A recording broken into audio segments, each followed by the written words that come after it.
Welcome to Last Minute Lecture. This free chapter overview is designed to help students review and understand key concepts. These summaries supplement, not replace, the original textbook and may not be redistributed or resold. For complete coverage, always consult the official text. So, usually when you build a house, you lay down the foundation, right? You put up the walls, you run the electrical wiring. Right, yeah. You definitely don't expect the wiring to suddenly, change its own voltage. Or for the plumbing to completely shut down the house's power just because a single pipe burst down in the basement. I mean, a physical house is static, right? Yeah. But the human body is this highly reactive biological house. Exactly. If you are putting a patient to sleep for, say, spinal surgery or managing them after a major spinal trauma, you're stepping into an environment where the wiring is actively fighting your every single move. Yeah, and welcome to the deep dive, everyone. Today, we're exploring why anesthesia for the spine is basically an absolute high-wire act. We are tailoring this specifically for you, the college student who might be encountering anesthesia concepts for the very first time. And our mission today is pretty clear. We're taking the incredibly dense perioperative medicine from Chapter 14 of Stolting's Anesthesia and Coexisting Disease, and we are, translating it into plain, accessible language. Right. And we're going to walk through this material in the exact order of the textbook, so keeping that unbroken chain of cause and effect. Because, a patient's specific spinal disease pathophysiology directly dictates their perioperative risk. Exactly. And that risk drives the preoperative evaluation, the optimization, and ultimately those massive intraoperative and postoperative management choices. No fact exists in a vacuum here. No, not at all. And to understand those life or death decisions, you really have to understand the architecture we're dealing with first. The human vertebral column is, it's essentially a master support pillar combined with a protective vault. Yeah, looking at figure 14.1 in the text, it's pretty striking. Yeah, you've got these 24 individual moving vertebrae, 7 cervical up in the incredibly mobile neck, 12 thoracic anchoring the upper back and ribs, and then 5 really thick lumbar vertebrae bearing all that weight in the lower back. Right, and that all ends in the fused sacrum and coccyx at the bottom. Exactly. But each of those vertebrae has, 2 distinct jobs based on its shape. Right. The front, or the anterior section, is basically this massive, solid body stacked on top of intervertebral discs. So that's your weight-bearing support column. Right. But that column needs a shield for the really delicate wiring running behind it, which is where the posterior structures come in. Yeah, the spinous and transverse processes sticking out the back, right? Along with the lamina, the pedicles, the facet joints, they all link together to form this continuous bony ring. And that ring is the central canal. Exactly. The central canal, which houses the spinal cord itself. And if you look at figure 14.2, showing a cross-section of that spinal cord. Oh, I've got an analogy for this. Think of the spinal cord as this highly organized, bidirectional fiber optic cable. Oh, I like that. Yeah, so you've got your uploads, right? The sensory signals traveling up to the brain. The posterior columns at the back carry the data for, deep touch and vibration. And then the lateral spinothalamic tracts carry pain and temperature signals. Right. Meanwhile, you have the downloads, the motor commands that originate from the brain. And those travel down the corticospinal tracts, right? And exit out the anterior roots to physically tell your muscles to move. Yeah, and the level where those downloads exit the spine dictates exactly what parts of your body you can actually control. Which brings us to the functional mapping in table 14.1. There's that old medical phrase. C3, 4, and 5, keep the diaphragm alive. That's the one.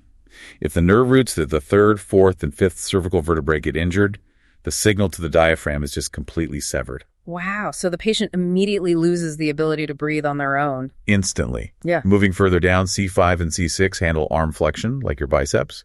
And then way down at L4 through S1, you have the commands for your lower leg movements. But keeping that entire fiber optic system alive requires blood. Lots of it, right? A constant, highly pressurized blood supply. But the plumbing is notoriously precarious. The cord is fed by 2 posterior spinal arteries. And those supply the sensory uploads at the back. But the crucial motor downloads, the anterior portion of the cord, are supplied by only 1 single anterior spinal artery. Wait, just 1? That sounds like a terrifying single point of failure. It absolutely is. If a patient's blood pressure drops too low during surgery, that lone anterior artery might not deliver enough oxygen. So the sensory pathways might survive because they have two arteries, but the patient could wake up totally paralyzed because the motor section literally starved to death. Exactly, which is why in spinal anesthesia, maintaining adequate blood pressure is never just some, vague goal. It is a strict mandate to preserve neurological life. Okay, so we've seen this pristine anatomical highway, but that naturally leads us to ask, well, what happens when it gets catastrophically disrupted? Right, like an acute violent trauma. The highly mobile cervical spine, the neck, is the most vulnerable point, especially to hyperextension injuries. Like a massive whiplash where the head just snaps backward. Yeah, and when that acute injury hits, doctors in the trauma bay have to instantly untangle two simultaneous physiological disasters that are really easy to confuse. Spinal shock and neurogenic shock. Yes. So spinal shock is basically the physical severing or bruising of those fiber optic cables. Right, so you get immediate flaccid muscle paralysis and just a total loss of sensation below the injury. But neurogenic shock is a massive autonomic disaster. The heart gets its baseline signals to pump hard and fast from the sympathetic nervous system, specifically from nerve roots exiting at the T1 through T4 thoracic levels. So if a severe neck injury severs the communication down to those T1 through T4 nerves, the heart basically loses its cardiac accelerators. Exactly. The heart rate plummets into severe bradycardia. And because sympathetic tone also keeps your blood vessels tight and pressurized, losing that signal causes the vessels to just instantly relax. They dilate massively. Right. And that causes the blood pressure to absolutely tank. So you end up with a slow beating heart, zero blood pressure, and a spinal cord desperately starving for oxygen. Wow. Sorting out the neurological damage and all that chaos must be incredibly difficult. It is. That's why trauma teams use risk stratification tools like the Asia Impairment Scale, which is table 14.2 in the text. Right. It grades the injury from A, which is a totally complete injury, all the way to E, which means normal function. But to definitively call an injury an A, a complete injury, doesn't the physician have to verify that the absolute lowest nerve roots in the body have zero function? They do. They have to physically check for the absence of S4 and S5 sacral rectal tone and sensation. If that last signal is gone, the cord is completely blocked. But practically speaking, in a chaotic trauma bay, how do doctors even know who actually needs an X-ray or a CT scan to clear the neck in the first place? They rely on the NEQS criteria. It's a set of 5 clinical rules. If a patient is under 60, has no midline tenderness on their spine, no focal neurological deficits, they're completely alert with a normal sensorium, and they're completely sober. You'd think they're totally clear. Right. But there's a crucial 5th rule. They cannot have a painful, distracting injury. Wait, so if someone has a shattered femur, you're saying their brain is getting slammed with so many agonizing pain signals from their leg that it literally just tunes out the subtle pain of a fractured neck? Exactly. You cannot trust their physical exam in that state, so they absolutely must go to the scanner. Okay, so let's say the scan confirms an unstable neck fracture. They need emergency surgery. The anesthesiologist has to insert a breathing tube. Right. But standard rigid neck collars severely restrict how wide the jaw can open, so the collar has to come off. It does. And to replace the collar support, an assistant performs Mills manual inline stabilization. So they firmly hold the sides of the patient's face and apply downward pressure against the table to sort of lock the head in place while the tube goes in. Yes. But wait, I have to push back here. If the neck is broken, isn't sticking a breathing tube down their throat incredibly dangerous because of the neck movement? It is terrifying. Oh, yeah. But a central safety priority here is that the fear of spinal cord compression absolutely cannot prevent airway rescue. Because a paralyzed patient who can't breathe will just die. Exactly. But equally important is understanding that maintaining spinal cord perfusion pressure is often more important than perfect motionless positioning. Oh, meaning keeping the oxygenated blood flowing trumps trying to forcefully straighten the neck? Right. If someone gets overzealous and pulls traction on the head to try and straighten things out, they elongate the cord. That physically narrows those longitudinal blood vessels running down the spine, effectively cutting off the blood supply. Okay, that makes sense. And medication-wise, I know succinylcholine, a rapid muscle relaxant, is safe to use to paralyze the jaw in those first few hours after an acute injury. Yes, initially it is safe. But after about 24 hours, rules completely rewrite themselves. Yeah, this timeline shift is fascinating. After 24 hours, those paralyzed muscles are cut off from nerve signals, so they start upregulating, right? They sprout millions of new chemical receptors all over their surface. So if you give succinylcholine after that 24-hour mark, all those newly sprouted receptors fire at once. and they dump a massive lethal wave of potassium into the bloodstream. It can instantly trigger cardiac arrest. Succinylcholine goes from a helpful rescue tool to an absolute villain. Wow. And that chronic phase brings a whole domino effect of other sequelae, doesn't it? It really does. Impaired ventilation is huge because they lose expiratory reserve volume, so they can't cough, leading to pneumonias. Right. Immobility causes osteoporosis and DVT risks, which require filters or compression stockings. And surprisingly, renal failure is a massive issue. From chronic urinary tract infections and kidney stones, right? Exactly. And to manage the severe spasticity, patients are often optimized with baclofen, which is a GABA enhancer. But there's a strict rule there. It must never be abruptly stopped, right? Never. If it's stopped, severe withdrawal seizures will follow. Okay, let's talk about the most dangerous chronic complication. Autonomic hyperreflexia, or AHR. Looking at figure 14.3, I like to think of AHR like a fire alarm going off in the basement, but the fire doors are locked, so the top floors just completely panic. That is the perfect analogy. So a stimulus happens below the level of the injury like bladder distension or surgery. So that's the fire alarm ringing in the basement. Right. It sends an afferent signal to the spinal cord, but it triggers massive sympathetic vasoconstriction below the lesion. The blood vessels clamp down hard, and the blood pressure literally skyrockets. And the brain, the top floor, senses this through baroreceptors and totally panics. Yes. The brain tries to lower the BP by slowing the heart down, causing reflex bradycardia, and it sends descending inhibitory signals to tell the vessels to relax. But there's the lock fire door. Those signals hit the spinal cord lesion, which is usually at T6 or above, and they are blocked. Exactly. So below the lesion, intense vasoconstriction. Above the lesion, intense vasodilation. So how on earth does an anesthesiologist manage that? You have to block the afferent pathway entirely. You use deep general anesthesia or a dense spinal anesthesia. Epidurals are less reliable because they spare the sacral segments. Wait, what about just using topical numbing jelly in the urethra for a bladder procedure? It completely fails. It doesn't block the deep proprioceptors in the bladder muscle wall. As the bladder fills, the stretch triggers the crisis anyway. You always need short-acting vasodilators like clevidipine drawn up and ready to go. Okay, so that's trauma and chronic injury. Let's shift to elective spine surgery.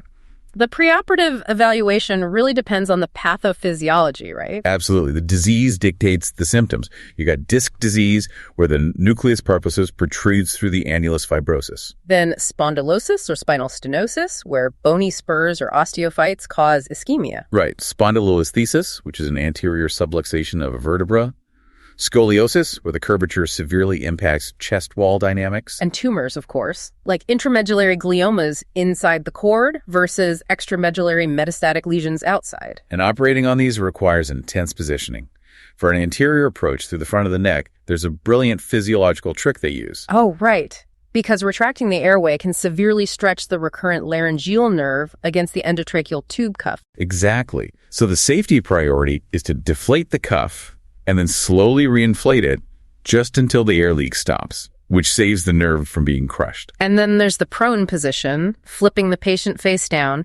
You have to physically protect the eyes from any pressure to prevent blindness. Yes. You have to keep the arms bent at less than 90 degrees to save the brachial plexus and heavily pad the ulnar nerves. But while they're face down, how do we make sure the surgeon hasn't, accidentally nicked the spinal cord while the patient is asleep? Right, the anesthetic chess game, neuromonitoring. Exactly. We use somatosensory evoked potentials, or SEPs, and motor evoked potentials, MEPs. And this dictates your drug choice entirely. Because SSPs monitor the sensory upload, so you must avoid nitrous oxide and really limit volatile anesthetic gases. Right, and MEPs monitor the motor download, so chemical muscle relaxants are strictly forbidden. Because you wouldn't know if the lack of movement is from the drug or a severed cord. Exactly. And because MEPs jolt the muscles, bite blocks are mandatory to prevent tongue lacerations.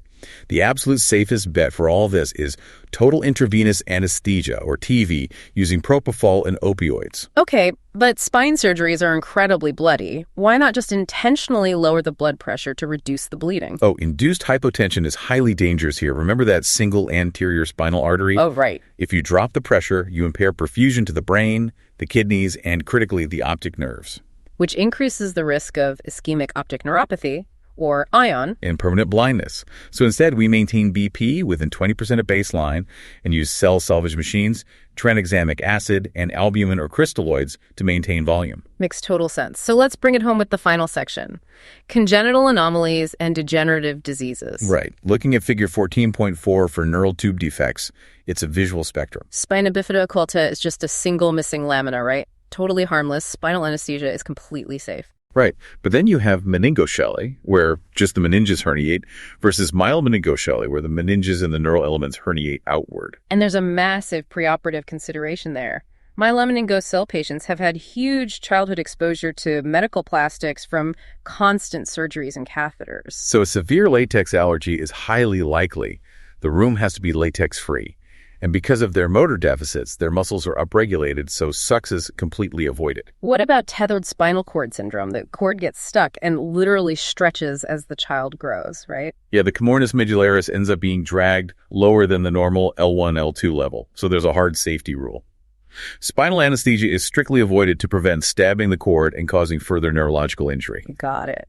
And finally, the degenerative diseases. Syringomyelia features cysts in the spinal cord that destroy pain and temperature pathways and lower motor neurons. Then there's ALS, Lou Gehrig's disease. Yeah. It aggressively destroys both upper and lower motor neurons. And impacts everything from hand muscles to swallowing because of the bulbar involvement. Right. And Friedreich ataxia, a spinocerebellar degeneration, often accompanied by lethal cardiomyopathy and severe kyphoscoliosis. So the unifying anesthetic concept here is clear. All these diseases feature lower motor neuron destruction and respiratory muscle wasting. Exactly. So succinylcholine remains the absolute villain due to hyperkalemia.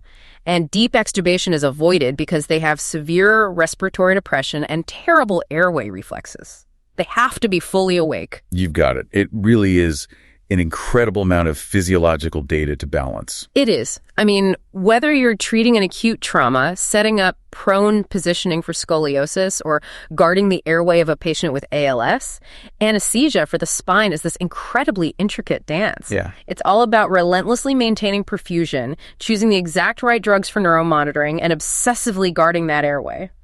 And, I want to leave you with a final thought to ponder based on the source material today. Oh, absolutely. Given how deeply our anesthesia management relies on keeping these anatomical signaling pathways perfectly intact for neuromonitoring, if future medicine develops, like neural implants that completely bypass a severed spinal cord to restore movement artificially. Wow. How radically will that completely rewrite the rigid rules of anesthesia that we just learned today? That is wild. When the biological house gets a digital upgrade, the wiring rules change completely. Definitely something fascinating to think about on your own.